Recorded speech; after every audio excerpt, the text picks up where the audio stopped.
Worship में lead करने के लिए भी ब्रदर सिस्टर का धन्यवाद। प्रभु आपको आशीष दे।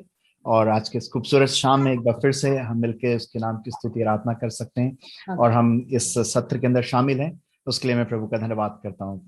परमेश्वर को सारा आदर महिमा मिलने पाए और ये बड़ा प्रोत्साहन मिलता है जब गवाहियों को हम सुनते हैं सचमुच में, और इस बात को साबित करता है कि परमेश्वर का वचन जीवित है। इसलिए हम इस परमेश्वर के वचन को बोलते हैं जीवित वचन, है ना। और ये कैसी पुस्तक है जिसको हम कितना भी पढ़ लें, कभी कोई ये दावा नहीं कर सकता कि अब हम इसको बहुत अच्छे से जान चुके हैं, क्योंकि हर बार जब हम उसमें पढ़ते हैं हर बार हमें कोई ना कोई नया प्रकाशन मिलता है।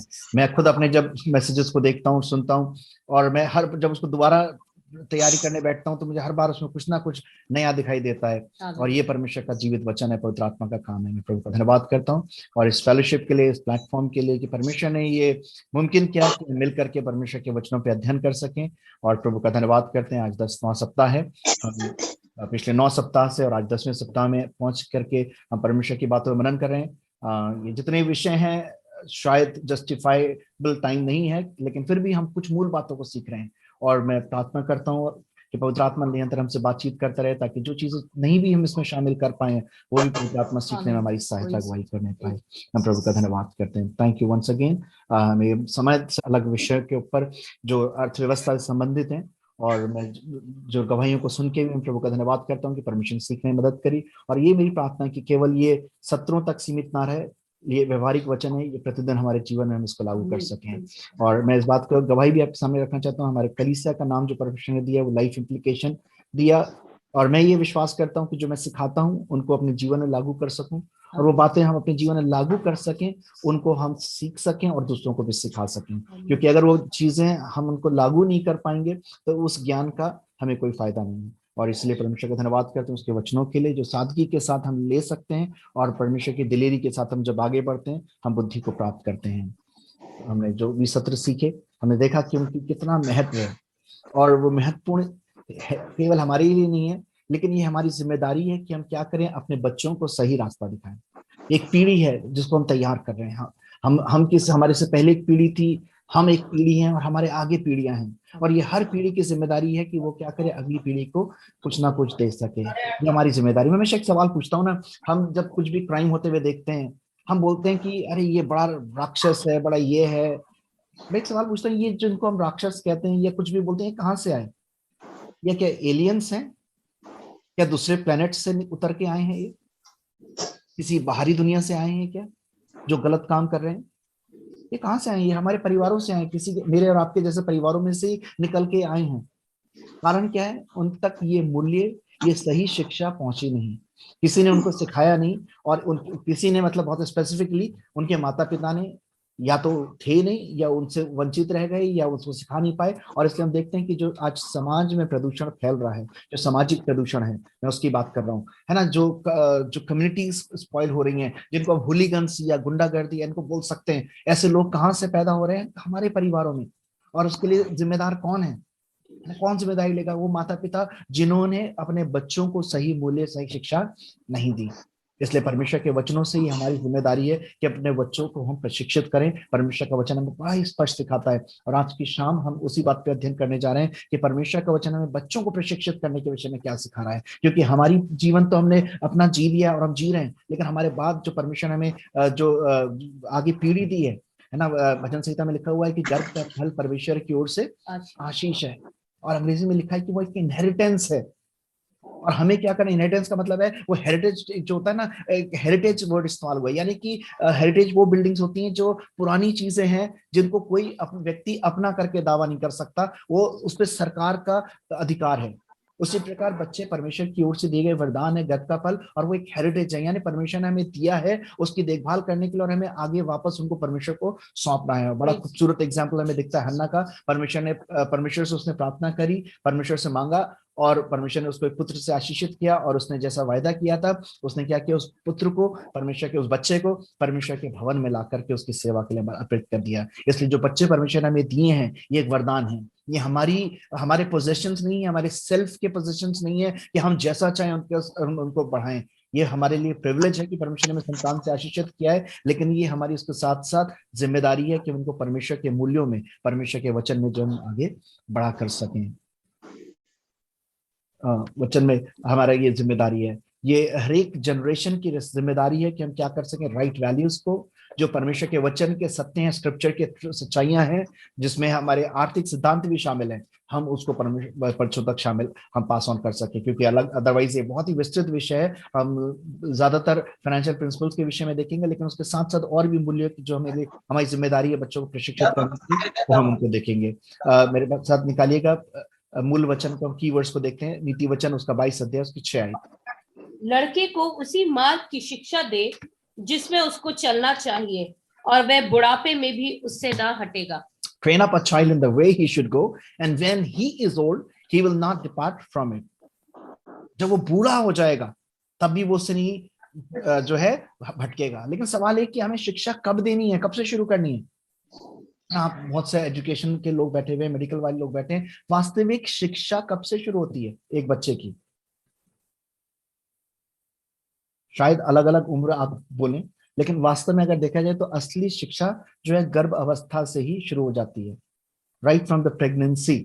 और ये मेडिकली प्रूवन है, ये कोई मिथ्या नहीं है, ये कोई मैं बाइबल की बात नहीं बता रहा हूँ, ये साइंटिफिक बात है कि बच्चे के अंदर सुनने की, समझने की क्षमता जो है डेवलप हो जाती है। और मैं आपको कोई हाइपोथेटिकल बात नहीं बता रहा हूँ, मैं पर्सनली हमने उसको एक प्रैक्टिस में किया और हमने देखा जॉन के साथ, और इससे बता रहा हूँ। और आपको बताना चाहता हूँ, जब सलोमी प्रेग्नेंट थी और 4th एंड या 5th मंथ में जब से मूवमेंट शुरू किया, तब से हमने प्रतिदिन जॉन से हम पहले ही बात करते थे, लेकिन तब से हमने और ज्यादा इंटरेक्टिव तरीके से बात करना शुरू की। हम प्रतिदिन क्या करते थे, सुबह उठते थे, उसको गुड मॉर्निंग करते थे, और जैसे ही गुड मॉर्निंग करते थे मूवमेंट शुरू हो जाते थे। रात में हम फिर उसके साथ गाना गा के प्रार्थना करके गुड नाइट बोलते थे, और जैसे ही गुड नाइट बोलते थे बिल्कुल शांत हो जाता था, कोई मूवमेंट नहीं होता था। और सुबह उठते के साथ फिर जैसे ही गुड मॉर्निंग बोलते थे, एकदम से जो थे बॉडी के अंदर जो सलोमी को जो थे मूवमेंट्स महसूस होने लग जाते थे। हम उसको सारी बातें सिखाते थे। और उसके बाद यहाँ तक कि जब वो पैदा हुआ तो जब कुछ दिनों का ही था, 2-3 हफ्ते का था, और लोगों को जब बताते थे तो कई बार लोगों को ओवर एग्जैजरेशन लगता था, लेकिन जिन्होंने देखा जॉन को वो उस बात को गवाह है कि वो दूसरे तीसरे हफ्ते में ही जब मैं उससे बात करता था, रिस्पॉन्ड करता था। जैसे मैं उसको बोलता था ओपन योर फिंगर्स, फिंगर 1 2 3 4 जब बोलता था तो वो वैसे ही अपनी फिंगर्स को खोलता था। और मैं जब बोलता था open your close your fist, तो अपनी मुट्ठी बंद कर लेता था। यानी जो मैं बोलता था उसको वो वैसे ही फॉलो करता था। तो इस चीज को मैं कहीं कोई हाइपोथेटिकल नहीं बता रहा हूँ, हमने उसको बचपन से उस बातों को, गर्भावस्था से हमने उस चीज को अनुभव किया। और यहाँ तक कि जब तक कि दुआ ना करें, वो कभी दूध के लिए कितना भी भूखा वेट करता रहता था। हाँ, आमीन होने के बाद फिर उसका सब्र नहीं होता था, तब वो रोना शुरू कर देता था अगर डिले हो जाए, लेकिन जब तक आमीन ना हो वो दूध के लिए बहुत पेशेंटली वेट करता था। ये बात हमने प्रैक्टिकली सीखी है, और परमेश्वर का वचन वही बता रहा है बचपन से, है ना। हम जिन बातों की बात कर रहे हैं ऑब्वियसली गर्भावस्था में तो वो नहीं हो पाएंगे, लेकिन हम जो मूल बातें हैं, जो बेसिक्स हम क्रिएट कर रहे हैं, सच्चाई का, एक अच्छे माहौल का, वो जो स्टडीज है, जो उसकी शिक्षा है, एजुकेशन है, वो प्रेगनेंसी टाइम से शुरू हो जाती है कि आप किस तरीके का जीवन का आचरण कर रहे हैं, व्यवहार कर रहे हैं, वो डायरेक्टली इनडायरेक्टली आप बच्चे के साथ कम्युनिकेट कर रहे हैं, वो शिक्षाएं आप बच्चों को पास ऑन कर रहे हैं। इसलिए बड़ी ही सावधानी की बात है, जो अभी भी प्रेगनेंसी की दशा में है विशेषकर, या आगे बेबी प्लान कर रहे हैं, जो शायद कर चुके हैं, जिनके हो चुके हैं, उनके पास तो ये वाला मौका नहीं है, लेकिन जिनके पास अभी मौका है, आप इन चीजों को नोटिस करिएगा और उसको केयर करिएगा, और आप उसके रिजल्ट्स को आप देखेंगे, है ना। उसके बाद बच्चा जैसे जैसे बढ़ता है, बचपन में शिक्षा देनी है। हमने कभी भी जॉन को अपने बीच में नहीं सुलाया, ताकि जॉन जो है हम दोनों का आदि ना बन जाए कि अगर कोई भी एक जन है तो उसको दिक्कत ना हो सोने के लिए। उसको हमने हमेशा साइड में सुलाया, और 3.5 साल के बाद उसको अलग रूम के अंदर हमने शिफ्ट कर दिया। हमारा बड़ा घर नहीं था जबकि, तो इसलिए फिर भी हम उसको बेडरूम में सुलाते थे, हम दोनों ड्राइंग रूम में सोते थे, है ना। तो हमें बच्चों को शिक्षा बचपन से शुरू करनी है। और हम जब बच्चे, हमें लगता है अभी तो बहुत छोटे, अभी क्या सीखेंगे वो, अभी क्या उनको समझ में आएगा, लेकिन हर चीज बच्चा समझ पाता है, हर चीज बच्चा जो देख पाता है ना। चर्च में भी हमें लगता है ना बच्चे को क्या समझ में आएगा। एक बार की बात है कि हम सलोमी रिक्शे में कहीं जा रही थी और जॉन बहुत छोटा था, उस समय जो था सलोमी को कोई चीज छूट गई, तो एकदम से सलोमी को बोलिए मैं फोन करूंगी, तो चार्ली गुस्सा करेंगे कि अरे तुम पहले क्यों लेके निकली। तो एकदम से जॉन ने जवाब दिया, अरे मम्मी आज ही आपने वचन नहीं सुना था, आपको हियाव क्यों छोड़ रही हैं?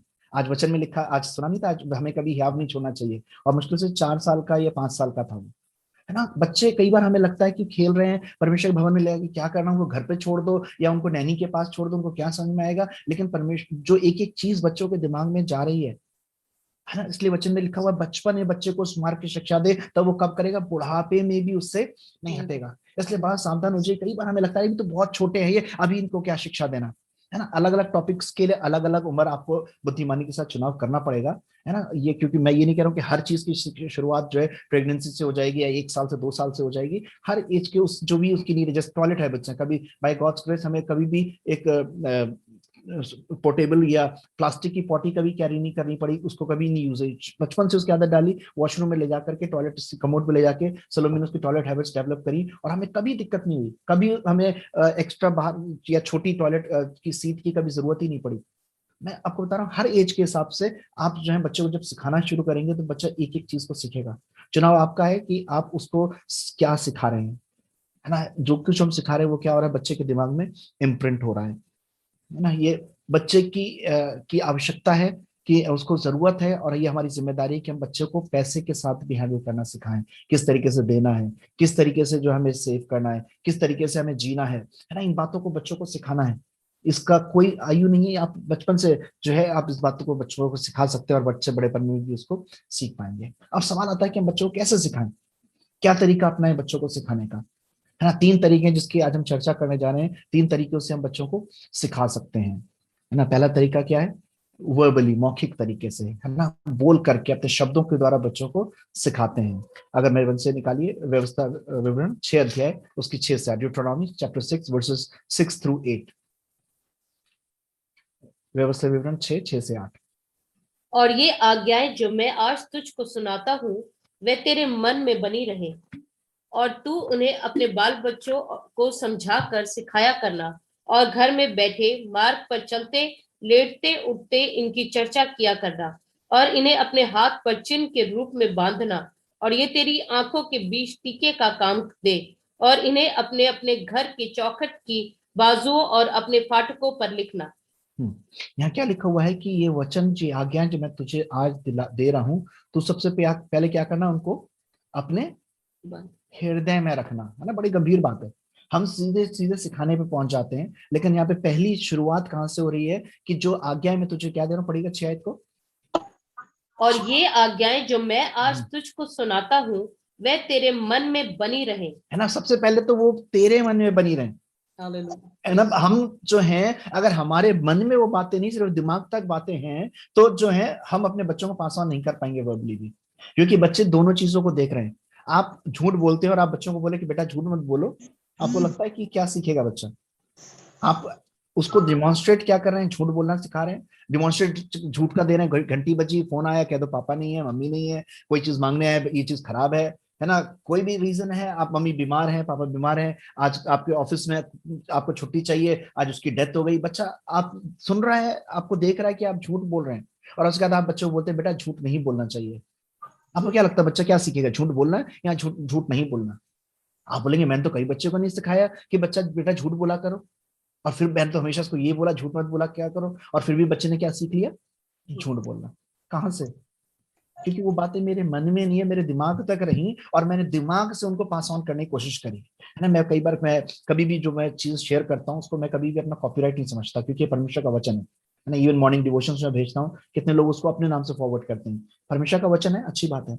और कई बार मेरे प्रचार में जो करता हूँ एग्जैक्टली उन चीजों को मैं कई लोगों को सुनता हूँ वो उस तरीके से प्रचार कर रहे होते हैं, लेकिन उसमें कोई बात नहीं। लेकिन मेन क्या है कि अगर वो चीजें मन में नहीं है, हम कहीं से इमिटेट करके कॉपी करके उनको आगे बढ़ाने की कोशिश करते हैं, तो वो जो है इम्पैक्टफुल नहीं रहेंगी, इफेक्चुअल नहीं रहेंगी, वो प्रभावशाली नहीं रहेंगी, प्रभावहीन बन जाएंगी। क्योंकि अगर वो मेरे हृदय में है और तब मैं उनको आगे पास ऑन कर रहा हूँ तभी प्रभावशाली रहेंगी।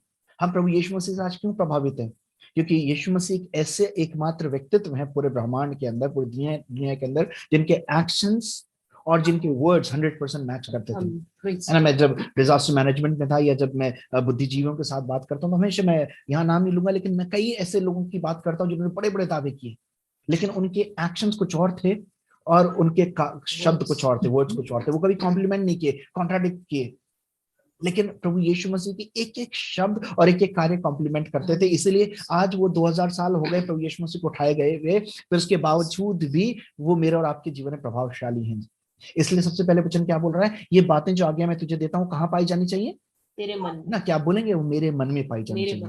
है ना, कहाँ पाई जानी चाहिए? मेरे मन में पाई जानी चाहिए। आमीन। पवित्र आत्मा से बोली, पवित्र आत्मा वो बातें मेरे मन में बनी रही। और उसके बाद फिर सेकंड स्टेप है, हम जंप करना चाहते हैं सेकंड स्टेप में बच्चों को सिखाने के लिए, लेकिन फर्स्ट स्टेप के बाद तब सेकंड स्टेप है। पढ़िए फिर क्या करना तू उनको, और तू इन्हें अपने बाल बच्चों को समझाकर सिखाया करना। है ना, यहाँ लिखा हुआ इंग्लिश में वर्ड है, वर्ड डिलीजेंटली, है ना, एक हम सिखा रहे हैं सिर्फ फॉर्मेलिटी के तौर पे, लेकिन यहाँ पे वचन लिखा डिलीजेंटली, पूरे हृदय की खराई के साथ, गहराई के साथ, पूरे डेडिकेशन के साथ। ये क्या करना है? आपको बच्चों को सिखाना है। ये आपकी जिम्मेदारी, जैसे मैंने शुरू में कहा, ये बच्चे परमेश्वर के वरदान है, गिफ्ट है आपको, लेकिन ये आपकी अपनी पर्सनल संपत्ति नहीं है, आपके पर्सनल पोजेशंस नहीं है। इनको आपको परमेश्वर को वापस सौंपना है, परमेश्वर के भय में पालन पोषण करके इस योग्य बनाना है, ताकि परमेश्वर के साथ जीवन बिता सकें, ताकि जब इनके जीवन में परेशानियां आए, मुसीबतें आए, आप इनके जीवन साथ हो ना हो, लेकिन परमेश्वर का भय इनके जीवन में बना रहे। मैं 18-19 साल की अवस्था में से घर के बाहर चला गया, हॉस्टल में रहा, उसके बाद कई जगह बाहर मैंने सेवकाई करी। बहुत, कोई माँ बाप, कोई व्यक्ति मेरे साथ, कोई लोग नहीं थे मेरे अंदर। मैं इसलिए चीजों से दूर नहीं रहा, बुराइयों से, क्योंकि माँ बाप का डर था, इस वजह से नहीं, लेकिन परमेश्वर का भय था। क्योंकि माँ बाप का डर होता तो वो मेरे सामने नहीं थे, मैं कुछ भी कर सकता था, लेकिन परमेश्वर का भय जो उन्होंने मेरे अंदर रोपा था, बोया था, वो मेरे अंदर था। चाहे मैं मीटिंग्स के लिए बाहर जाता था, होटलों में रुकता था, कहीं रुकता था, लेकिन वो परमेश्वर का भय, वो मूल्य मेरे जीवन के अंदर थे। क्योंकि वचन वो जो था वो केवल मुंह से निकले हुए वचन नहीं थे, वो हृदय से निकले हुए। मैंने उनको विद एक्शंस देखा था, सीखा था, माँ बाप के जीवन से सीखा था, परमेश्वर के वचन के व्यवहार से सीखा था, और इसलिए वो मेरे जीवन में गहराई से थे। वो है डिलीजेंटली सिखाना। और फिर लिखा गया, फिर आगे पढ़िए, तो क्या करना? उनकी चर्चा करना। और तू अपने बाल बच्चों को समझाकर सिखाया करना, और घर में बैठे, अब ध्यान से देखिएगा, हाँ पढ़िए, मार्ग सुनिए। पर चलते, बैठते हुए, चलते हुए, लेटते, लेटते हुए, उठते उठते हुए इनकी चर्चा किया करना। इन बातों की, इन नियमों की चर्चा किया करना। ऐसा नहीं कि सिर्फ संडे को आप चर्च लेकर आप सोच रहे हैं कि बच्चा बिगड़ क्यों गया, आप सोच रहे हैं मैं तो मीटिंग अटेंड करता हूँ, फिर मेरा बच्चा क्यों भटक गया। क्योंकि वो चर्चा जो है, वो जो प्रचार सुन रहा है, वो एक दिन सुन रहा है, लेकिन वो आपके जीवन को जो देख रहा है, पढ़ रहा है। क्योंकि वचन में पौलुस कहता है, क्या तुम नहीं जानते, तुम क्या हो? खुली हुई पत्रियां हो। बच्चे आपको पढ़ रहे हैं। आप जब अपनी ड्यूटी पे रिपोर्ट बना के भेज रहे हैं, अगर आप मेरी सेवा कर रहे हैं, आप सेवा में जो रिपोर्ट भेज रहे हैं, बच्चे देख रहे हैं। आप जब रीजंस दे रहे हैं, वो सच दे रहे हैं या झूठे बोल रहे हैं, बच्चे देख रहे हैं। है ना, बच्चे को वो उनके ऊपर वो इंप्रेशन जा रहा है आपके शब्दों से ज्यादा आपके कामों का। और इसलिए वचन में लिखा, उठते बैठते चलते चलते फिरते हर समय। और वो क्या हो सकता है? आप बार बार बोल के नहीं कर सकते, क्योंकि अगर आप बोल के करेंगे तो बच्चा क्या होगा? इरिटेट हो जाएगा। है ना, आजकल के बच्चों को आपने देखा ना, आप 2 बार भी अगर बोल दें तो बच्चे इरिटेट हो जाते हैं। अरे बोल तो दिया, सुन तो लिया। तो ये अगर आप सोचिए, देखिए, आप सुबह से लेकर रात तक बोलते रहेंगे तो बच्चे कितने फ्रस्ट्रेटेड हो जाएंगे, इरिटेट हो जाएंगे। वो आपके खाली शब्द मायने नहीं रखते, शब्दों के साथ क्या मायने रखते हैं? आपका डिमॉन्स्ट्रेशन, आपका जीवन। है ना, आप उनको मुंह से जब बोल रहे हैं, आपके कामों से वो पैरेलल दिखते रहने चाहिए। और फिर उसके बाद लिखा है 8 में, और इन्हें अपने हाथ पर चिन्ह के रूप में बांधना, और ये तेरी आंखों के बीच टीके का काम दे। है ना, आपके जो मूल्य हैं वो छिपे हुए नहीं होने चाहिए। टीका क्या है? सबसे सामने है, सबसे ऊपर आंखों पे सबसे सामने मुंह पे दिखता है। जैसे ही आप किसी के सामने जाएंगे, या दुल्हन के जब चेहरा दिखता है, तो वो टीका लटका हुआ उसके चेहरे पे दिखाई देता है। हाथ में जो आपकी जो है, जो भी चिन्ह है, दिखाई देता है। आप है ना, आपके बाकी बॉडी आप छिप रही है, लेकिन हाथ आपका सबसे पहले ऑब्जर्व हो जाता है, वो ओपन है ना। ये आपके वैल्यूज जो है छिपे हुए नहीं होने चाहिए, आपके प्रिंसिपल्स जो है वो छिपे नहीं होने चाहिए, वो दिखाई देने चाहिए। तब जब वर्बली आप उनको बोलते हैं, है ना, कई बार हम लोगों से शर्मा जाते हैं, लोगों से लगता है कि अरे लोग क्या बोलेंगे, इसलिए हम कॉम्प्रोमाइज कर लेते हैं। है ना, लेकिन वो ओपन होना चाहिए, लोगों, दुनिया को पता होना चाहिए, और ये बच्चा जाने कि हाँ, मेरे मम्मी पापा की ये वैल्यूज हैं। सिर्फ दिखाने के लिए नहीं कर रहे हैं कि बाहर तो कुछ और कर रहे हैं, घर में कुछ और कर रहे हैं, लेकिन मम्मी पापा घर में भी ऐसे ही हैं, घर के बाहर भी ऐसे ही हैं। अगर वो पंक्चुअलिटी की बात करते हैं तो वो वैसे ही हैं, अगर वो झूठ ना बोलने की बात कर रहे हैं तो मेरे मम्मी पापा वैसे ही हैं, अगर वो बात कर रहे हैं ईमानदारी की तो मेरे मम्मी पापा वैसे ही हैं। वो झूठी रिपोर्ट नहीं बनाते हैं, वो परमेश्वर के नाम से खिलवाड़ नहीं कर रहे हैं, है ना, वो कोई किसी के सामने ड्रामा नहीं कर रहे हैं, वो कोई हिपोक्रेटिकल लाइफ नहीं जी रहे हैं।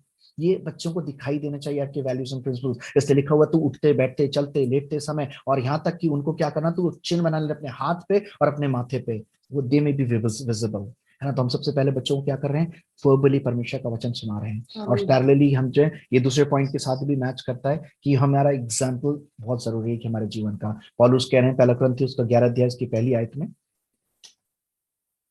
पहला कुरिन्थियों 11 अध्याय उसकी पहली आयत,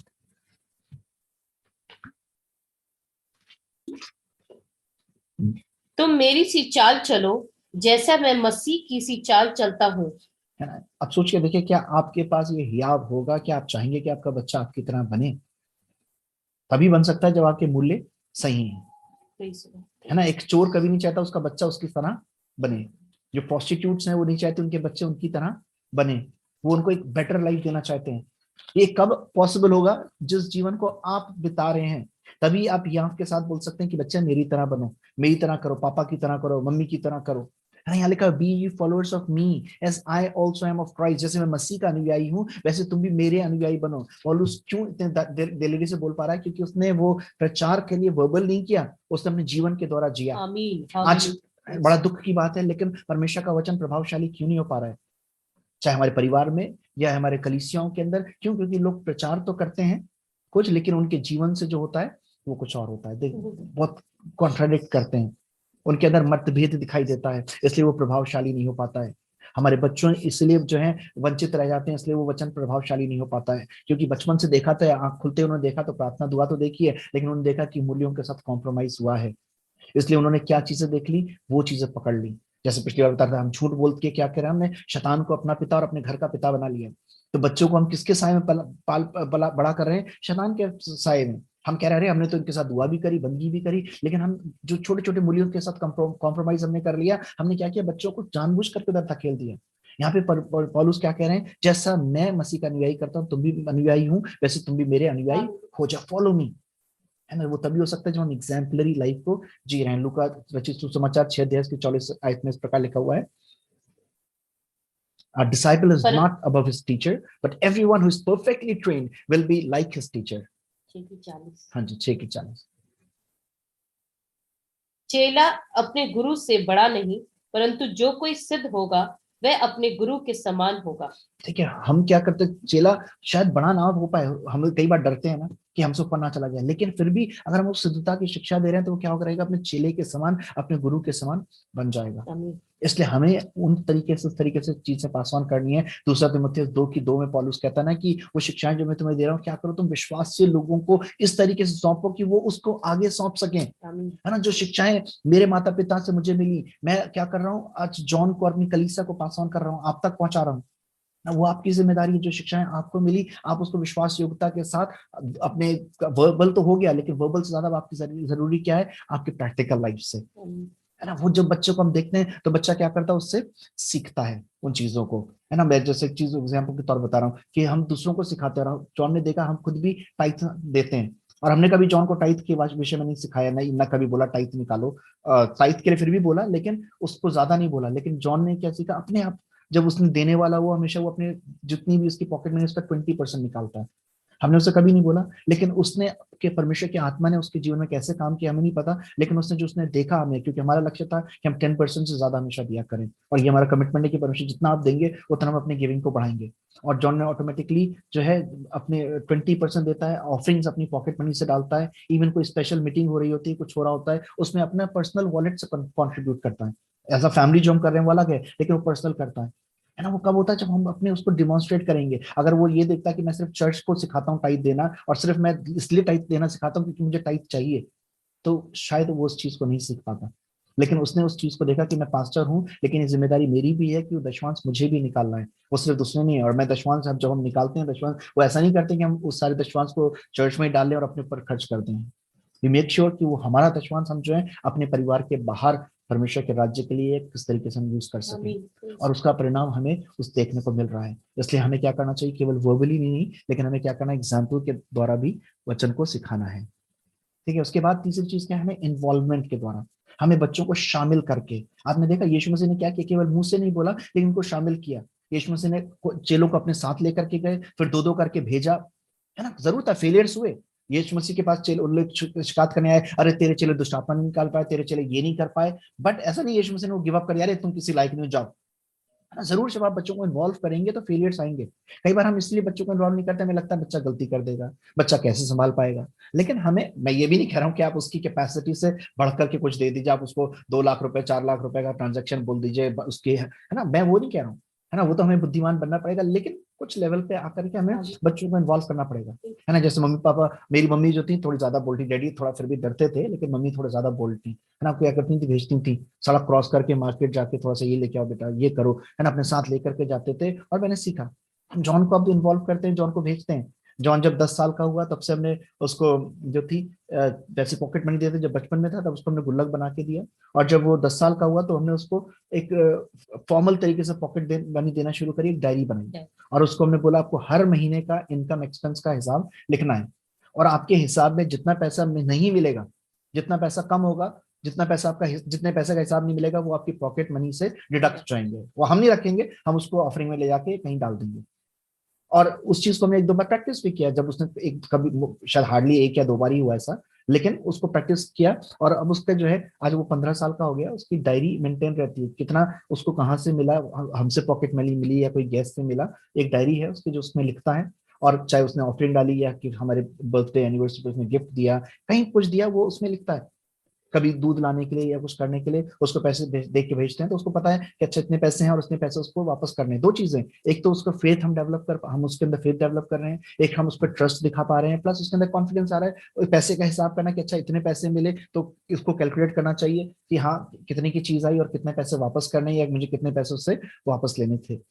बच्चों को इन्वॉल्व करना पड़ेगा हमें। हम स्पेशली, मैं इतना स्पेसिफिक इसलिए बोल रहा हूँ क्योंकि हम फाइनेंशियल प्रिंसिपल्स की बात कर रहे हैं, हमें बच्चों को इन्वॉल्व करना पड़ेगा चीजों के अंदर, है ना। हमें उनको ऐसी अपॉर्चुनिटीज देनी पड़ेंगी जो, ताकि वो देख सके, जो उन्होंने देखा है सुना है उसको वो अप्लाई कर सकें, है ना। हमने प्रार्थना कही थी, मेरी प्रभु से प्रार्थना करता है परमेश्वर जॉन को हमने आपके लिए समर्पित किया है, तो ये 10 साल से कुछ आपकी सेवा के लिए इस्तेमाल हो सके। और प्रभु का धन्यवाद हो, 10 साल से परमेश्वर ने उसका अनुग्रह दिया, उसने गिटार बजाना शुरू किया, और आज क्वायर में वो गिटार बजाता है ना। ये हमें इन्वॉल्वमेंट हमें करना जरूर था, कि शुरू में पसंद नहीं आता था, या शुरू में लगता था और बोलता था, डर लगता था उस कि पापा फिंगर में पेन हो रहा है, बट इन्वॉल्व किया।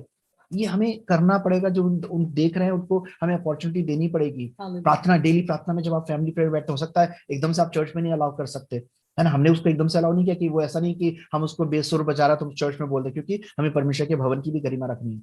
लेकिन उसको फैमिली में हम इन्वॉल्व कर सकते हैं। हो सकता है फैमिली में आपको प्रेयर में लगे कि इतना अच्छा नहीं बच पा रहा है, लेकिन उससे क्या होगा, बच्चे को थोड़ा इंकरेजमेंट मिलेगा, है ना। फिर उसके बाद उनको अलाउ करिए कि वो अर्न कर सके। मैं अर्न करने से ये नहीं कह रहा नौकरी पे भेज दीजिए, है ना। अलग अलग तरीके आप उनको दे सकते हैं, ठीक है, अगर तुम ये करोगे तो तुम ऐसा, तो अगर तुम इतने एग्जाम परसेंटेज नंबर लेकर के आओगे, या जो भी आप तरीके हैं, है ना। मैं पसंद नहीं करता, लेकिन फॉरेन में कई बार ऐसे लोग करते हैं कि आप घास काटो बच्चा, ये टेबल अपना बेड लगाओगे तो उसके लिए हम आपको 10 रुपए देंगे, 20 रुपए देंगे, है ना। लोग बच्चों को सिखाते हैं।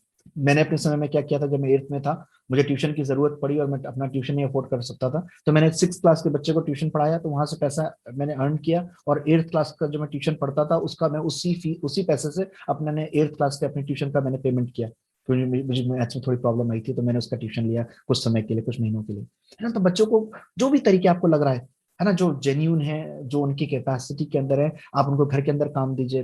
घर के अंदर काम डिफाइन कर सकते हैं, इन्वॉल्व कर सकते हैं, जो थोड़े छोटे काम की, भाई अपना बेड तैयार करना, अपने अलमारी साफ करनी है, आज आपको ये करना पड़ेगा, है ना। टेबल लगाने की जिम्मेदारी, या जैसे पानी की बॉटल भरने की जिम्मेदारी आपकी है ना। आपको उनको हिसाब देना है, ताकि वो उसका फिर अकाउंट लीजिए आप उनसे कि तुमने क्या किया, है ना। उनको इन्वॉल्व करना बहुत जरूरी है, खाली मुंह से नहीं। हम खाली वर्बली करते रहेंगे तो वही होगा कि जैसे आप साइंस में देखते हैं ना, कि बिना प्रैक्टिकल लैब में जाए हुए जितनी भी आप थ्योरी पढ़ा लीजिए वो बेकार है।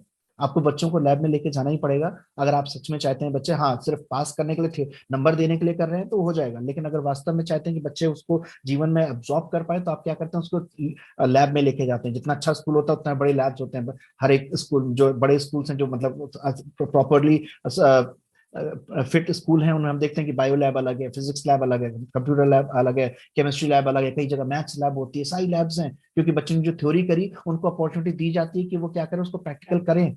म्यूजिक आप केवल थ्योरी से नहीं सीख सकते, आपको उनको अपॉर्चुनिटी देनी पड़ती है म्यूजिक में, एक स्टूडियो में या जहां पर भी, जहाँ पे वो बजा सकें। तो वैसे ही आपको जो आप चीजें सिखा रहे हैं उनको इन्वॉल्व करना है, ताकि उसमें कर सकें, है ना। हमेशा डर की वजह से नहीं, हाँ जरूरत से ज्यादा भी मत करिएगा, जितनी कैपेसिटी है उतनी में ही करना है, ताकि बच्चों के साथ उन पे प्रेशर भी ना हो और हम उनको सही से सिखा भी सकें।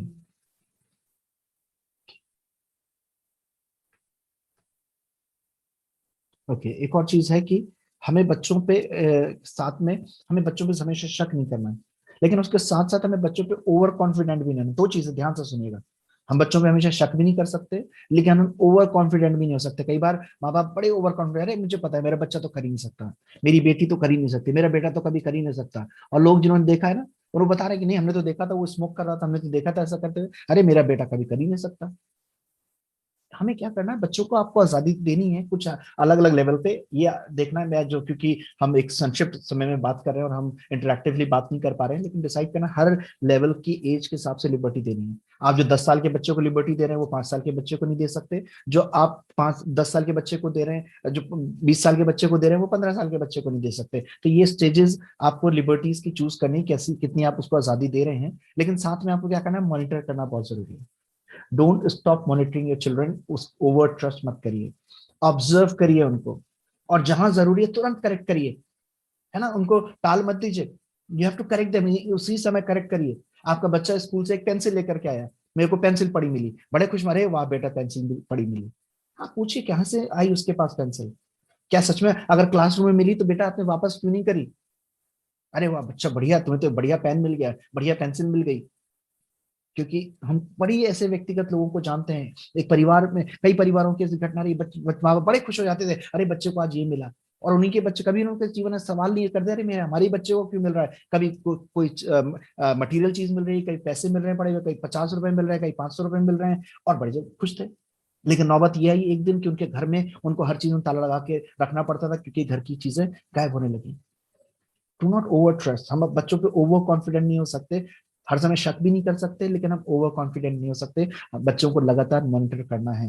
विशेषकर ये जो साल रहा है बड़ा ही चैलेंजिंग वर्ष है, जब बच्चे पूरे तरीके से डिवाइसेस के ऊपर हैं, गैजेट्स के ऊपर हैं, है ना। लेकिन हमें जरूर है कि बड़ा एक घर्षण वाला युद्ध वाला एक वो हो जाता है, लेकिन फिर भी आप बच्चों को यूं नहीं छोड़ सकते, आपको बच्चों को ऑब्जर्व करना पड़ेगा, और जहां जरूरी है करेक्शन करना पड़ेगा। है लाड़ या प्यार वो नहीं है कि जब बच्चों की गलत बातों को भी इग्नोर कर दें। मैंने जैसे शुरू में कहा, ये जो जितने भी गलत लोग हैं ये कहाँ से आए, ये कहीं किसी दूसरे आसमान से नहीं आए हैं, ये कहीं और जो है एलियन के रूप में नहीं आए, किसी और ग्रह से नहीं आए, कहाँ से आए हैं, हमारे घरों से आए हैं।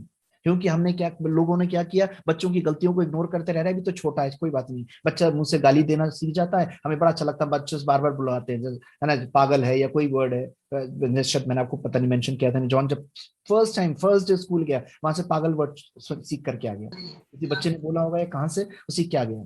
बट हमने सारी कोशिश करी कि उसको वो वर्ड सिखा, उसके मुंह से छुड़वाया, उसको डांट के उसका मतलब समझा करके करके। हमें कई बार क्या लगता है, बच्चों के मुंह से जब बच्चे बोलते हैं बड़ा अच्छा लगता है, और हम बच्चों को बोलने देते हैं, अरे कोई बात नहीं, अरे चलो एक बार फिर से बोलना, माँ बाप का नाम बुलवाते हैं, अरे बुलाना मम्मी को, पापा का नाम, दादा का नाम, दादी का नाम, नाना का नाम, नानी का नाम। और हम अब कर क्या रहे हैं, बच्चों को हम माँ बाप का डिसऑनर करना सिखा रहे हैं, बड़ों का डिसऑनर करना सिखा रहे हैं। और जब बच्चे वास्तव वास्तव में बड़े होकर के जो है बच्चों का नादर, बड़ों का नादर करने लगते हैं, तब हमें गुस्सा आता है, तब हमें हमारा खून खौल जाता है। लेकिन आप सोच के देखिए कि आपने किया है, आपको उस समय बच्चे की बड़ी मुंह से जो बातें लगती निकलती थी बड़ी अच्छी लगती थी, गालियां के तौर पे जो बच्चा गलत शब्द इस्तेमाल कर रहा था बड़ा अच्छा लगता था, और आपने उसको इनकरेज किया बोलने के लिए बार बार।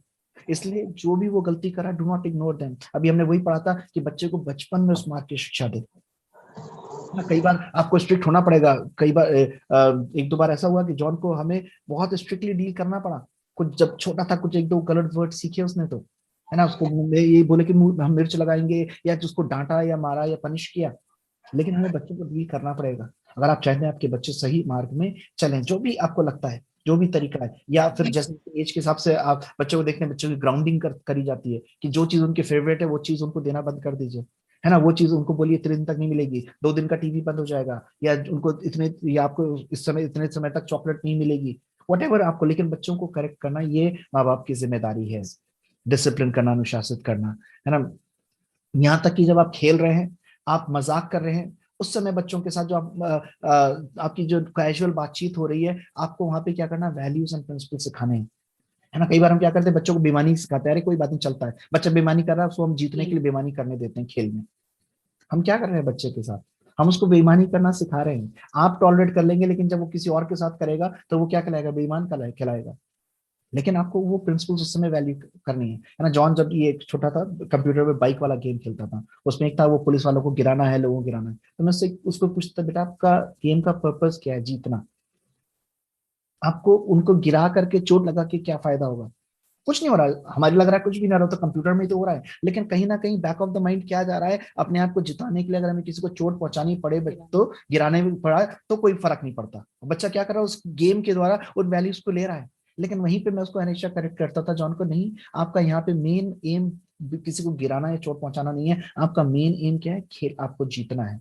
आप जस्ट जीतिए, आप अच्छे से बाइक चलाइए, अपने आप को सेफ गार्ड करिए, और आप बच्चा आप जो गेम, आप एक विनर बन जाइए। लेकिन आपको किसी को मार के गिरा करके नहीं करना है। मैंने एक गेम है था ग्रैंड थेफ्ट के नाम से, वो मैंने जॉन को कभी भी नहीं खेलने की परमिशन दी, क्यों? क्योंकि वो नाम ही, अगर आपको पता है, जितने लोगों को पता है, उसका नाम ही है थेफ्ट, चोरी करना है, चोरी करके गाड़ियां भाग लेनी है, उठानी है और भागना है और उसमें मर्डर करना है, ये गेम था। That was the game. और उस समय, कुछ समय पहले बहुत ज्यादा ये प्रिवेलेंट था, लोग खेलते थे आराम से, और बहुत से अच्छे अच्छे घरों के बच्चे भी खेल रहे थे, अच्छे से मेरा मतलब था जिनकी विश्वासी या वो। और कई बार जॉन सवाल पूछता था, मैंने उसको स्ट्रिक्टली बोला कि नहीं, क्योंकि उसका नाम ही, आप देखो उसका नाम क्या है, थेफ्ट, चोरी करना। और कहीं ना कहीं बैक ऑफ द माइंड क्या जा रहा है, यार चलता है, थोड़ा सा चोरी कर लो, चलता है। हम अनजाने में वैल्यूज, तो इसलिए जब आप मजाक कर रहे हैं, खेल रहे हैं, तब भी आपको क्या करना है, बच्चों को राइट वैल्यूज को उनके सामने रखना है ना। ना तो आप उनके सामने बेईमानी करिए, ना ही उनको बेईमानी करने दीजिए। ठीक। अब सवाल आता है कि हम बच्चों को क्या सिखाएं।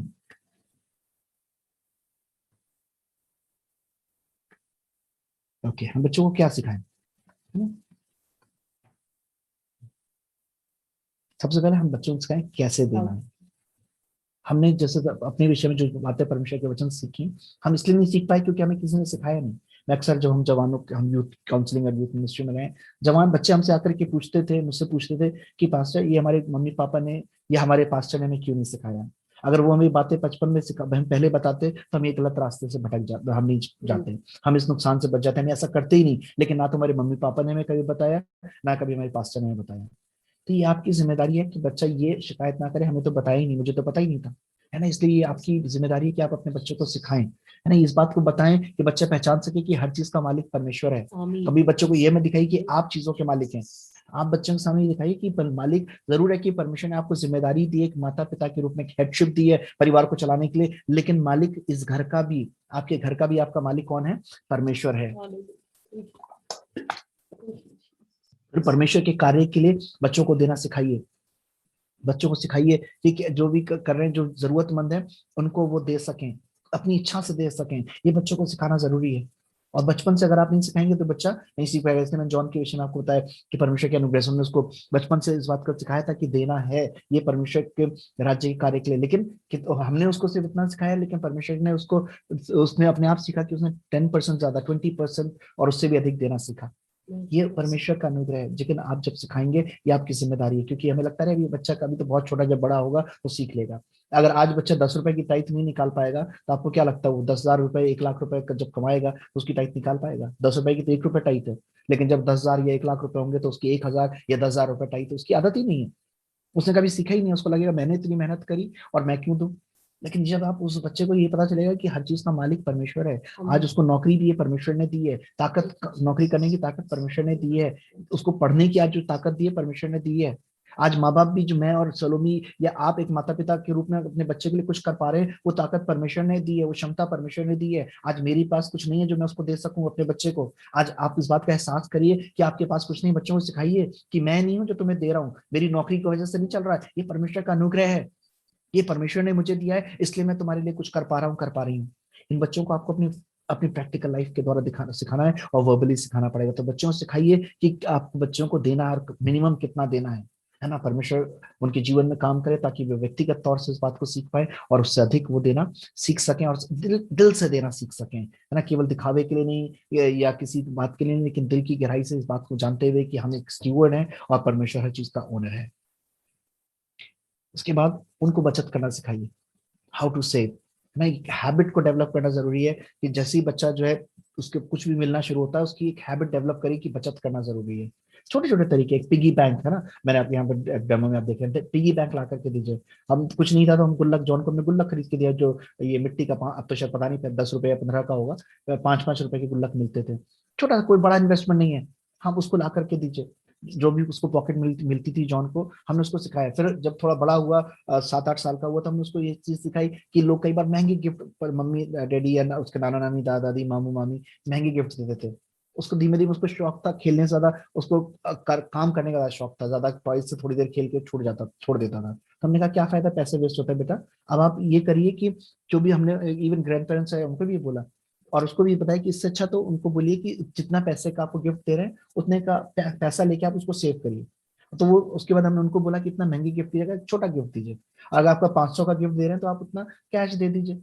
और उसने के बाद उसको हमने सिखाया, और उसने कम से कम 6-7 साल या 8 साल उसने जो था सेव किया उस पैसे को। और अभी 2 साल 2019 में उसने एक पहला हमने गिटार हमने गिफ्ट किया था, सबसे पहला गिटार उसको एक यूथ कॉन्फ्रेंस में मिला, जो छोटा गिटार था। उसका सेकंड गिटार हमने फैमिली ने उसको गिफ्ट किया, हॉलो गिटार था। और उसके बाद उसने उस पैसे से, अभी हमारी जब चर्च की एनिवर्सरी थी 2 साल पहले, तब उसने अपने पॉकेट मनी से उस पैसे से इलेक्ट्रिक गिटार खरीदा।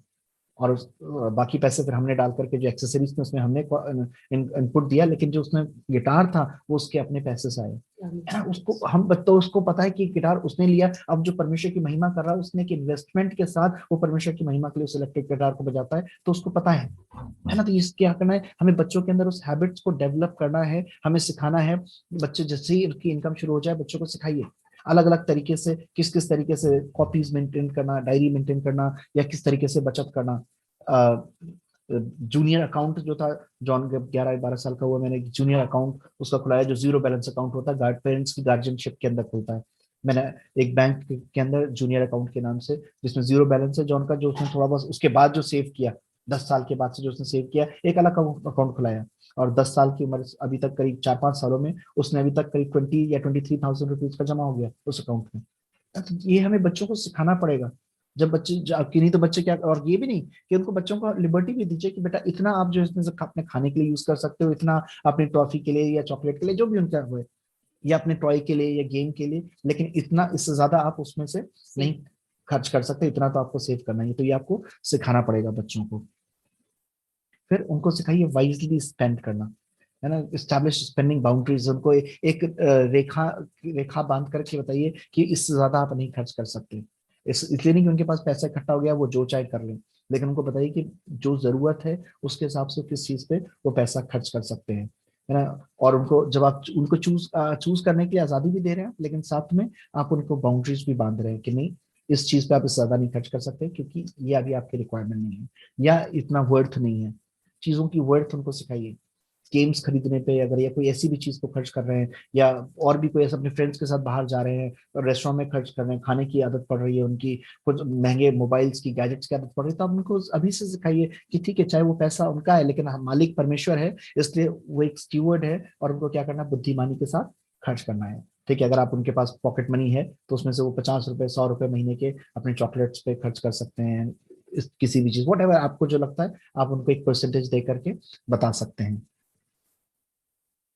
फिर उनको सिखाना है कि किस तरीके से कर्जे से बाहर रहें। Teach what the Bible says about debt and encourage them to avoid it. Bible क्या सिखाती है कर्जा ना लेने के विषय में, और किस तरीके से उससे बचना है, उनको अभी से सिखाइए। जितना आपके पास है उसी से, क्योंकि बच्चों जब आप स्कूल जाते हैं, बच्चे को भेजते हैं या आस पड़ोस में बच्चों को देखते हैं, तो बच्चे कंपेयर करने लगते हैं, तो उनको हमेशा लगता है उसके पास इतना है ना। बच्चों को वो भी सिखाइए कि केवल ऊपर ना देखे, नीचे देखें। उनसे ऐसे बच्चे जिनके पास उतना भी नहीं है, वो केवल उनको ऊपर देखना मत सिखाइए, उनको नीचे देखना भी सिखाइए। क्योंकि अगर ऊपर देखना ही सिखाएंगे तो क्या होगा, हमेशा कर्जे में जाने के, क्योंकि वो जब कंपटीशन में आएंगे तो कंपटीशन के लिए उनकी आदत फिर क्या, कर्जे की पड़ जाएगी। तो उनको ये चीज सिखानी है कि हमें कर्जा नहीं लेना है, जितना है उसी के अंदर मैनेज करना है। हो सकता है उनको कई बार बच्चे क्या करते हैं ना, अपने फ्रेंड्स की चीजें मांगने लग जाते हैं, लेकिन आपको बच्चों को सिखाना नहीं, जो आपके पास है, जो सभी आपके पास पेन है, जो भी आपके पास फोन है, जो भी आपके पास चीज है, आपको उसी में मैनेज करना है। परमेश्वर से प्रार्थना करिए, अगर वो वर्थ है तो परमेश्वर आपको वो चीज देगा। लेकिन ये नहीं कि आप बोरो करके लिए चीजों से, हो सकता है पैसा ना करें, बच्चे चीजें बोरो करके लिए आते हैं, और माँ बाप जो है कुछ नहीं बोलते हैं। बच्चे चाहे घड़ी हो चाहे गैजेट्स हो, बच्चे बोरो करके लिए आते हैं, है ना। लेकिन आपको सिखाना है कि बच्चों, बेटा या बेटी जो है, हमें कुछ भी किसी से उधार नहीं लेना है। बच्चों को सिखाना है कि हमें क्या करना है, काम कैसे करें, मेहनत करना बच्चों को सिखाना है। क्योंकि वचन में लिखा, हमने देखा कि जो मेहनत करे वो खाने भी ना पाए। इसलिए हमें बच्चों को जिम्मेदारी देनी है, घर के अंदर इन्वॉल्व करना। जैसे मैंने शुरू में भी किया था कि हम बच्चों को जिम्मेदारी दे सकते हैं, पानी की बोतल भरनी है, टेबल साफ करनी है, टेबल लगानी है। ऑब्वियसली आपको देखना है बच्चे की एज क्या है, उस एज के हिसाब से आपको, उसके शेड्यूल के हिसाब से आपको कोई ना कोई काम असाइन करना है कि आप जो है बच्चे से वो काम करा सकते हैं। उसको, उसका बेड ठीक करना, उसकी अलमारी ठीक करनी है, बुक सेट करनी है ना। हर चीज जरूर है कि मम्मी पापा कर सकते हैं उनके लिए। और कई बार होता भी है कि कई बार स्पेशली जॉइंट फैमिलीज के अंदर कई बार बड़ा चैलेंज आता है, क्योंकि जो ग्रैंड पेरेंट्स हैं वो बड़ा पैम्पर करते हैं बच्चों को। लेकिन वहां पर आपको बोल्ड होना पड़ेगा, है ना। क्योंकि मेरे डैडी बड़े कई बार सॉफ्ट थे, डरते वो थे, लेकिन वहां पे फर्म थे, और मम्मी भी बड़ी फर्म थी, बोलती थी कि नहीं आप बीच में मत बोलो। जब हम डिसिप्लिन करते थे जॉन को, तो डैडी जो थे जानबूझ के निकल के बाहर चले जाते थे, क्योंकि डैडी कई बार वो देख नहीं पाते थे, वो उतना उनका सॉफ्ट हार्ट था, है ना। वो ज्यादातर होता है कि अपने बच्चों को तो डिसिप्लिन कर लेते हैं, लेकिन जब नेक्स्ट जनरेशन आती है तब तक जो है दिल बड़ा मुलायम हो जाता है, उनको एक डांटना भी पसंद नहीं आता है। लेकिन वहां पर आपको फर्म होना पड़ेगा, क्योंकि वो आपके बच्चे और आपकी जिम्मेदारी कि आपको उनको सही शिक्षा देनी है। ऐसा नहीं कि आपने बच्चों को डिसिप्लिन किया, बच्चे नानी और दादी के पास चले गए, या अपने मौसी बुआ चाचा ताऊ के पास चले गए और उनसे उन्होंने वो काम करवा लिया। वहां पे आपको अपनी स्ट्रिक्टनेस दिखानी पड़ेगी as a head of the family. आपको वो अपना परमेश्वर का दिया हुआ अधिकार एग्जीक्यूट करना पड़ेगा। अगर आप चाहते हैं कि आपके बच्चे गलत मार्ग में भटकने से भटक के ना सही रास्ते पे रहें, तो ये आपको चूज करना पड़ेगा। ये परमेश्वर ने आपको जिम्मेदारी दी है, ये बच्चे आपके हैं, ये परमेश्वर ने आपको एज अ गिफ्ट दिए हैं, और आपको बच्चों को वापस परमेश्वर को वापस लौटाना है। ठीक है, तो इसलिए इन सारी चीजों के द्वारा बच्चों को सिखाइए कि किस तरीके से वो जो है एक जिम्मेदार बन सके, अपने कामों कर सके। अक्सर मैंने देखा बच्चों को माँ बाप क्या करते हैं, पूरा पूरा होमवर्क जब मिलता है, असाइनमेंट मिलता है, खुद कर देते हैं। ठीक है, आप हेल्प करिए, क्योंकि कई ऐसे असाइनमेंट्स होते हैं जो बच्चा अपने आप नहीं कर सकता, लेकिन बच्चे को उसमें काम करने दीजिए। अदरवाइज आप बच्चे को क्या करें, दूसरे शब्दों में धोखाधड़ी भी सिखा रहे हैं, कि उसने कुछ भी नहीं किया और सिर्फ क्या किया, उसका नाम लिख करके आपने भेज दिया। बहुत सी बार है ना, पूरी पूरी कॉपीज जो है माँ बाप बना देते हैं, है ना। इन चीजों में बच्चों को सिखाइए कि वो उसकी जिम्मेदारी है, वो काम करना उसकी जिम्मेदारी है, उसको होमवर्क पूरा करना है, ये उसका काम है, उसको किस तरीके से करना। तो इन हर तरीके से आपको उसके काम में जो है इन्वॉल्व करना है। परमेश्वर ने काम की रचना करी, और वो काय के लिए, हमारे लाभ के लिए, बच्चों के लाभ के लिए। और बच्चे इस बात को सीख सकें कि वो जो काम कर रहे हैं परमेश्वर की महिमा के लिए कर रहे हैं, ताकि वो उन मूल्यों को अप्लाई कर सकें उस काम करते समय भी, कि उनको बेईमानी नहीं करनी है, उनको जो है केवल दिखावे के लिए नहीं करना है, केवल चालू काम नहीं करना है, उनको जो भी करना है ठीक तरीके से करना है, वो उसकी वैल्यूज को समझ सके। और वो क्या होगा, अभी से जब आप उनको सिखाएंगे तब होगा। क्योंकि आप अभी उनको ऐसे छोड़ दें हैंकी पैंकी जीने के लिए, और आप बाद में उनसे उम्मीद करें कि वो एकदम से डिसिप्लिन हो जाएंगे, तो ऐसा संभव नहीं हो पाएगा। इसलिए अपने बच्चों को जो है आप जो इस बातों की शिक्षा दें। तो हम प्रभु का धन्यवाद करते हैं इन बातों के लिए। मुझे उम्मीद है कि आप लोगों ने इन बातों को ध्यान से सुना होगा। एक बार फिर से मैं रिव्यू करना चाहूंगा कि हमें ये हमारी जिम्मेदारी है कि जो आज हमारे हम परमेश्वर ने जिम्मेदारी है कि जो आने वाली पीढ़ी है उनको ये सारे मूल्य जो हैं हम पास ऑन कर सकें। और इसको हल्के में मत लीजिए, क्योंकि परमेश्वर इससे आपका हिसाब लगेगा। परमेश्वर ने बच्चे, क्योंकि अक्सर लोग जो मैंने देखा ना, बड़े आसानी से पेरेंट्स जो है ना दूसरों के ऊपर दोष लगाता है, ये दादा ने बिगाड़ दिया, दादी ने बिगाड़ दिया, नाना ने बिगाड़ दिया, नानी ने बिगाड़ दिया, चाचा ने, ताऊ ने, मौसी ने, बड़ा आसान है, हम दोष लगा देते हैं। ठीक है, हो सकता है कुछ परिस्थितियां रही होंगी, मैं भी उसमें कंट्रोवर्सी में नहीं जा रहा हूँ, लेकिन as a head of the family, माता पिता आप हैं। परमेश्वर हिसाब उनके नाना नानी दादा दादी से नहीं लेगा, परमेश्वर हिसाब आपसे लेगा। इसलिए मैं आपको बहुत ही स्ट्रिक्टली इस बात को बोल रहा हूँ कि दिस इज नॉट लव। जब आप बच्चे को इनडिसिप्लिन होने दे रहे हैं, चाहे आप उसके नाना नानी दादा दादी ग्रैंड पेरेंट्स या उसके परिवार वाले पैम्पर कर रहे हैं, जिम्मेदार वो नहीं है, जिम्मेदार आप ही हैं। परमेश्वर हिसाब आपसे लेगा, क्योंकि पिता या माता आप हैं, आपने उस बच्चे को पैदा किया है। ये जिम्मेदारी आपकी है कि आप सही मूल्य, अगर आपके अगर आपके ग्रैंड पेरेंट्स या फैमिली वाले कुछ गलत पास ऑन कर रहे हैं, आपको वहां फर्म होके उनको कन्फ्रंट करना पड़ेगा। नहीं, जो भी है आपका रिलेटिव रिलेशन है, लगता है आप उसको एड्रेस करके बोल सकते नहीं, हम बच्चों को झूठ बोलना नहीं सिखा सकते। आपको स्ट्रिक्ट होना पड़ेगा। नहीं, अगर बच्चा नाम ले रहा है तो आपको उसको तंबी करनी पड़ेगी, नहीं बेटा ये नाना है, दादी है, या पापा है, मामा है, इनका नाम नहीं लेना, बच्चों को सिखाना पड़ेगा। आप मत फिर बाद में आप दोष मत लगाइए, नहीं लगा सकते कि ये तो उनकी वजह से जो है गलत रास्ते पे चले गए। ये वचन में, परमेश्वर के वचन में देखा कि बच्चे को बचपन में उस माँ की शिक्षा दे, है ना। जिस प्रकार से एक पौधा है ना, आप पौधे को जब वो छोटा सा है, आप उसको डंडी लगा करके रस्सी बांध करके जिधर रुक देना चाहें आप मोड़ सकते हैं। लेकिन एक बार उसका स्टेम मोटा हो गया, वो पेड़ बन गया, तो फिर वो चाहे लेफ्ट झुक जाए राइट झुक जाए, आप उसको कितना सीधा करना चाहें वो सीधा नहीं होगा। क्या होगा, टूट जाएगा, लेकिन वो कभी सीधा नहीं होगा। इसलिए वचन में लिखा है बचपन में बच्चा एक प्लांट की तरह, एक पेड़ के पौधे की तरह है। आपको उसको जो रूप देना चाहें, सख्त होकर के, नम्र होकर के, इधर मुड़ के, अपने एग्जाम्पल के द्वारा हर तरीके से आप उसको वो रूप दे सकते हैं। लेकिन एक बार उसके वो बड़ा हो गया, तब आप उसको वापस लेके आके आना चाहेंगे तो नहीं, बड़ा मुश्किल हो जाता है ना। इसलिए ये कह के मत डाल दीजिए अभी तो बच्चा सीख जाएगा, बड़ा होकर के सीख पाना बड़ा मुश्किल हो जाता है। इसलिए अभी से उनको जो है, जो आपकी जिम्मेदारी उनको सिखाना शुरू करिए। आपकी जिम्मेदारी है, अपने उनकी अर्थव्यवस्था के विषय में उनको सिखाइए, सारी मूल्यों के विषय में कि क्या उनको करना है। और फिर हमने देखा 3 मेथड्स देखे कि हमें किस तरीके से उनको सिखाना है। वर्बली सिखाना है, परमेश्वर के वचन को प्रतिदिन अपने घर का ऑर्डर बनाइए प्रार्थना का। मुझे नहीं पता आप में से कितने के लोगों के घर में फैमिली प्रेयर होती है। अगर नहीं होती है तो मैं आज आपको प्रोत्साहित करूंगा कि बिना पारिवारिक प्रार्थना के बिस्तर में मत जाइए, मत सोइए। और फिर चाहे घर में कितना लड़ाई झगड़ा हो, पति पत्नी में कितना लड़ाई झगड़ा, आपकी बातचीत नहीं हो रही हो, लेकिन ये हमारे घर का नियम है, चाहे हमारी आपस में कितनी नोकझोंक हो, कितना कुछ हो, लेकिन बिना बाइबल पढ़े, बिना दुआ करे हुए हम नहीं सोएंगे। कि हमारा समर्पण परमेश्वर के साथ है। क्योंकि कई बार जब हम एक दूसरे को गलती एहसास नहीं करा पाते हैं, तब परमेश्वर का वचन क्या करता है, वो गलती का एहसास कराता है। वो वचन प्रतिदिन, और खाली दुआ का मतलब दुआ नहीं है, उसमें बाइबल इंक्लूड जरूर करिए, बाइबल रीडिंग इंक्लूड जरूर करिए। चाहे एक चैप्टर हो, 5 मिनट के लिए हो, बट मेक श्योर कि बाइबल का पढ़ा जाना उसमें इंक्लूडेड है। अपने बच्चों को इंकरेज करिए। उनको आप सारे गिफ्ट देते हैं, क्या आपने अपने बच्चे को बाइबल गिफ्ट करी है? क्या आपके बच्चे के पास पर्सनल बाइबल है? आपको लगेगा शायद अरे क्या खर्चा, मम्मी की तो बाइबल पढ़ ले, पापा की बाइबल तो पढ़ लो, उसमें से कर लो। आप बच्चों को, छोटे बच्चे को भी आप बड़ी महंगी महंगी साइकिल खरीद के देते हैं, मुश्किल से 6 महीने साल भर की तो बेकार हो जाती है। आप उसमें 2-2 हजार, 4-4, 5-5, अब तो 10 हजारों में बड़ी बड़ी में महंगी साइकिल आने लगी है। 1 साल 2 साल बाद खराब हो जाती है।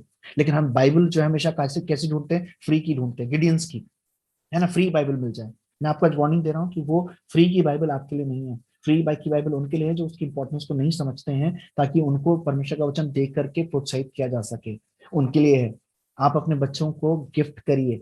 आप महंगे महंगे कपड़े खरीदते हैं, वो तो शायद 6 महीने में छोटे हो जाते हैं, साल में छोटे जाते हैं। बाइबल जो है लाइफ टाइम गिफ्ट है, वो कम से कम 5-10 साल तो जरूर चलेगी बाइबल, हो सब कुछ ज्यादा भी चल सकती है। तो एक बाइबल में इन्वेस्टमेंट करना बच्चे के लिए बहुत अच्छी चीज है। बच्चे को पर्सनल बाइबल दीजिए और इनकरेज करिए कि प्रतिदिन वो बच्चा खुद भी बाइबल पढ़े, पर्सनली भी, और फैमिली में भी उसको बाइबल पढ़िए। और मैं आपको इसलिए बोल रहा हूँ क्योंकि मैंने इस परिवार अपने जीवन में सीखा, और जॉन को, ओबेद को वो पास ऑन किया है।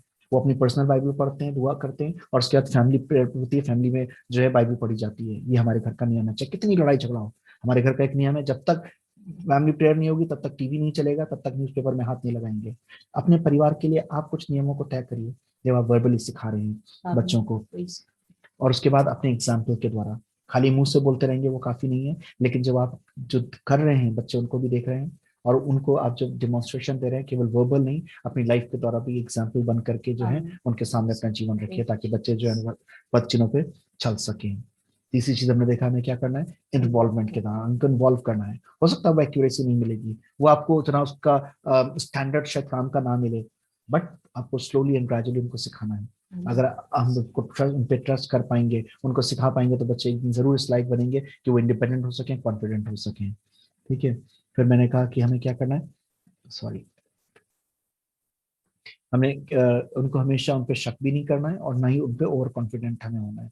हमें उनको जितनी आज़ादी दे रहे हैं उसके साथ साथ उनको मॉनिटर करना जरूरी है, ऑब्जर्व करना जरूरी है, और जरूरत पड़ने पे जहां आपको लग रहा है करेक्ट करना जरूरी है। ये आपकी जिम्मेदारी है, किसी और की जिम्मेदारी नहीं है। आप वो दोष किसी और पे नहीं डाल सकते, वो आपको अपनी जिम्मेदारी लेनी पड़ेगी। चाहे आप खेल रहे हो, चाहे हंसी मजाक कर रहे हो, आपको वहां पे क्या करना है, वैल्यूज, राइट वैल्यूज को अप्लाई करना है, ईमानदारी को अप्लाई करना है। गेम ही तो है, क्या फर्क पड़ता है? नहीं, गेम से ही आपने, गेम है वो, आज को जब कल को जब उसको रियल लाइफ में उसके सामने आएंगे, वो अगर बेईमानी सीख गया गेम के अंदर करना, तो असली लाइफ के अंदर भी बेईमानी करेगा वो आपका बच्चा। इसलिए आपको गेम्स के अंदर भी, खेलते समय भी, हंसी मजाक के, कई बार आप ध्यान नहीं देते कि किस तरीके का मजाक आप कर रहे हैं। आपके मुंह से वल्गर या ऐसे ऑब्सीन मजाक आपके परिवार में आपके बच्चों के को इन्वॉल्व करके इस तरीके के मजाक नहीं होने चाहिए। आपको बच्चों को बताना चाहिए कि मजाक की भी सीमा क्या है, किस उम्र के लोगों से किस तरीके की मजाक करनी है। आपके वो राइट वैल्यूज, खेलते उठते बैठते चलते फिरते, आपको बच्चों के सामने रखने हैं। हालेलुया। फिर मैंने कहा कि हमें बच्चों को क्या सिखाना है। इस बात को हमें देखना है कि हमें बच्चों को क्या क्या सिखाना है। हमें बच्चों को सिखाना है कि हमें बच्चों को कैसे देना है, कि हम परमेश्वर के कार्य के लिए इस बात को सिखाना है कि परमेश्वर हर चीज का मालिक है। ये चीज उनको हमें बड़े विस्तार के साथ सिखानी है। हमें उनको सिखाना है कि बचत करनी है ना। ये नहीं कि जितना भी उनको मिला सब कुछ सब वो उससे आइसक्रीम खा ली उन्होंने या चॉकलेट खा ली या उन्होंने अपने मर्जी की चीजें खरीद ली। नहीं, उनको बचत करना भी सिखानी है कि देना भी है और बचत भी करनी है। और अगर वो कुछ खर्च कर रहे हैं तो कैसे बुद्धिमानी के साथ, क्या वो सचमुच में नीडफुल चीज है या इसलिए क्योंकि उनके साथ के फ्रेंड के पास है या क्या किसी परिवार में रिश्तेदार के पास है, वो कंपटीशन में ले रहे हैं। उनको वाइजली जो है खरीदना सिखाइए, स्पेंड करना सिखाइए। उसके बाद उनको ये भी सिखाना है कि वो कैसे किसी की बराबरी करते हुए कोई उधार में ना जाएं, किसी तरीके के डेट में ना जाएं, बोरो ना करें, है ना। जो कुछ भी परमिशन दिया उसमें संतुष्ट रहना सीख सकें वो, है ना। और किस हर तरीके से उनको इन्वॉल्व करके कुछ जिम्मेदारियां दे करके उनसे काम भी कराना जरूरी है, शेड्यूल बनाना जरूरी है, उनसे चीजें करवाना जरूरी है। और परमेश्वर हमें एक मसीह परिवार दे ताकि हमारे बच्चे जब बड़े हों, चाहे हमसे अलग हो, चाहे हम उनके साथ ना हो, लेकिन वो मूल्य उनके जीवन में बने रहें। हो सकता है कई बार आपको लगेगा कि वो चीजें उनके जीवन में काम नहीं कर रही हैं, लेकिन परमेश्वर का वचन क्या एक बीज की तरह है। अगर वो बीज आपने बो दिया, वो बीज क्या होगा, जरूर आने वाले समय में फलवंत होगा। इसलिए सही बीज को अपने बच्चों के अंदर बोते रहिए, दोनों तरीके से, वर्बली भी, प्रार्थना के द्वारा भी और अपने कामों के द्वारा भी। प्रभु का धन्यवाद करते हैं। परमेश्वर ने इतने हमने जानते कि हमने बड़े ही स्पष्ट तरीके से इन बातों को सीखा है कि किस तरीके से हमें पैसे पैसे के साथ व्यवहार करना है। क्योंकि अगर हम पैसे के साथ सही व्यवहार नहीं कर रहे हैं तो उसका हमने देखा डायरेक्ट प्रभाव कैसे पड़ता है हमारे रिश्तों पे, दोहरे रिश्ते पे, किस तरीके से परमेश्वर के साथ और एक दूसरे के साथ। और परमेश्वर ने ये आनंद दिया कि हम 10 हफ्ते जो है इस शिक्षा में इस एक साथ हम बिता सके। हम प्रभु का धन्यवाद करते हैं। परमेश्वर आपको आशीष दे और पवित्र आत्मा आपकी मदद करे कि जो बातें आपने सीखी हैं वो केवल इन सत्रों तक ना रह जाएं, लेकिन वो आपके जीवन के अंत तक उनको अपने जीवन लागू करते रहेंगे। क्योंकि बहुत सी चीजें मैं मेंशन नहीं कर पाया, लेकिन क्योंकि टाइम कम है या सामने नहीं है, कई आप लोग के सवाल नहीं आ पा रहे हैं, लेकिन हाँ कई ऐसी चीजें हैं, लेकिन आपको परमेश्वर का आत्मा सिखाता चला जाए। एक चीज मैं बड़ा ही आपके सामने रखना चाहता हूँ बड़े विशेष तरीके से, कि अगर आपने ये किया है तो उसके लिए परमेश्वर से माफी मांगिए। बहुत से माँ बाप क्या करते हैं अपने बच्चों के लिए, उनको लगता है शायद उनके फायदे की चीज है, गलत डेट ऑफ बर्थ का गलत सर्टिफिकेट बनवा लेते हैं। ये आपने अपने बच्चे के लिए एक अभिशाप कमा लिया है। मैं बहुत से एग्जाम्पल से जानता हूँ, हमारे ऐसे कई लोग नाराज होके गए क्योंकि जब वो झूठा सर्टिफिकेट बनवाने आते थे, मैंने डैडी का भी वही नियम था और मेरा भी वो नियम है, हमेशा मना कर देते थे, चाहे वो चर्च छोड़ दे, कुछ भी करे, कोई भी धमकी दे, है ना। कई माँ बाप ने अपने बच्चों के लिए, उनको लगता था उसका फायदा था, बैक करा करके गलत सर्टिफिकेट बना रखा है। लेकिन मैं आपको बता सकता हूँ अपने पर्सनल अनुभव से, क्योंकि मैं जानता हूँ उससे कोई फायदा नहीं हुआ। जितना उनका फायदा होना था उससे ज्यादा उनका नुकसान हो गया, बच्चा उतना ज्यादा पिछड़ गया, है ना। आप दूसरी तरीके से परमेश्वर का धन्यवाद ही नहीं कर पा रहे, बच्चों को झूठ बोलना सिखा रहे हैं, हर बार वो झूठ बोलेगा।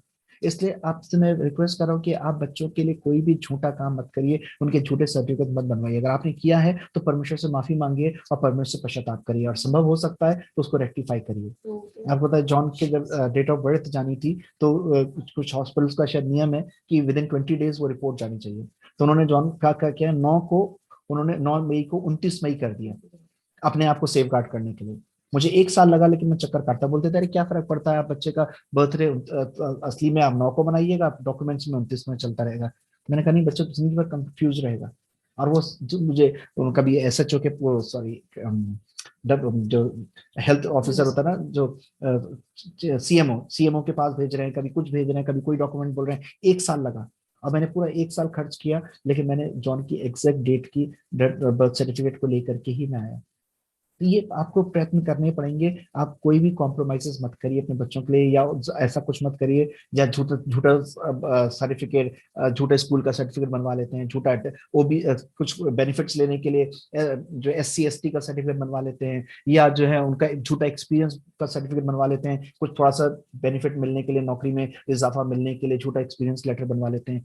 कोई भी ऐसा काम मत करिए बच्चों के लिए। अगर आपने किया है तो परमेश्वर से क्षमा मांगे, क्योंकि उसके द्वारा आप क्या कर रहे हैं, बच्चों के लिए अभिशाप को कमा रहे हैं, है ना। ठीक है, प्रभु का अनुग्रह होने पाए।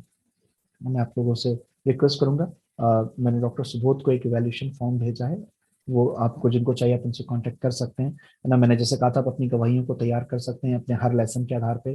परमेश्वर ने कोई भी जिस जिस क्षेत्र में आपको आशीष दी है पैसे के संबंध में, जैसे हमने बहुत ही विस्तृत रूप से देखा परमेश्वर हमारी कैसी केयर करते हैं, और हर विषय में उन्होंने हमें एक बड़ी ही विस्तृत गाइडलाइन दे रखी है। और मुझे उम्मीद है कि हमने एक साथ अध्ययन में आशीष पाई है।